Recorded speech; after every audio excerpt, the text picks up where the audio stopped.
کہانی ہے ایک بادشاہ کی جس نے بڑے شوق سے ایک باز پال رکھا ہے، لیکن اس باز کی ایک خصلت ہے، ایک عادت ہے، وہ یہ کہ وہ جس ٹہنی پہ بیٹھا ہوا ہے وہ سارا دن اور ساری رات وہیں بیٹھا رہتا ہے، وہ اڑتا نہیں ہے۔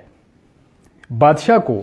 یہ باز بڑا عزیز تھا، لہٰذا اس نے اعلان کروایا کہ ملک کے بڑے بڑے ڈاکٹرز اور طبیب آ جائیں اور میرے اس باز کا یہ مسئلہ حل کریں تاکہ یہ آسمانوں میں اڑان بھرنے کے قابل ہو سکے۔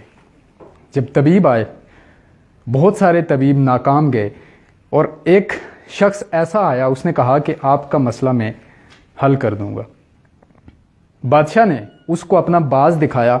اور دوسرے دن جب خود دیکھا کہ اس کا وہ باز آسمانوں میں پرواز کر رہا تھا تو اس نے اس طبیب کو بلایا اور پوچھا کہ یہاں تو بڑے بڑے ماہرین آئے لیکن وہ ناکام رہے، تم نے ایسا کون سا دم کیا کہ یہ باز اڑنے لگا؟ تو اس شخص نے یہ کہا کہ بادشاہ سلامت، میں نے وہ ٹہنی ہی کاٹ دی جس پہ یہ باز بیٹھا کرتا تھا، اب جب ٹہنی نہیں ہوگی۔ یعنی کہانی کا نتیجہ یہ ہے کہ اس طبیب نے اس باز کا وہ کمفرٹ زون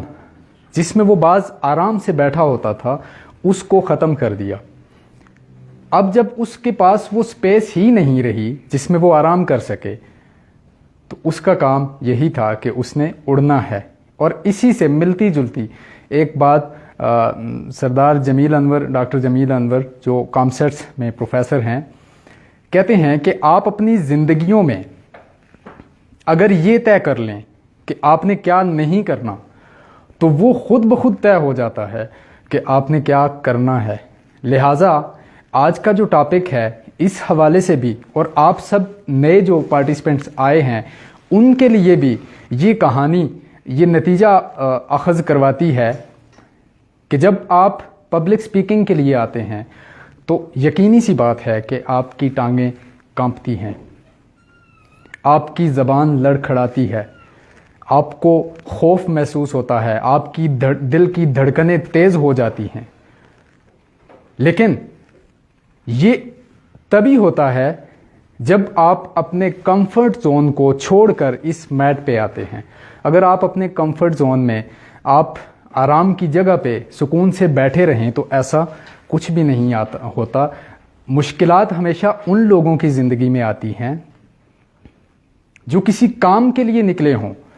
اگر آپ کسی کام کے لیے نہیں نکلے، اگر آپ کی زندگی کا کوئی مقصد نہیں ہے تو زندگی نے تو ویسے بھی گزرنا ہے۔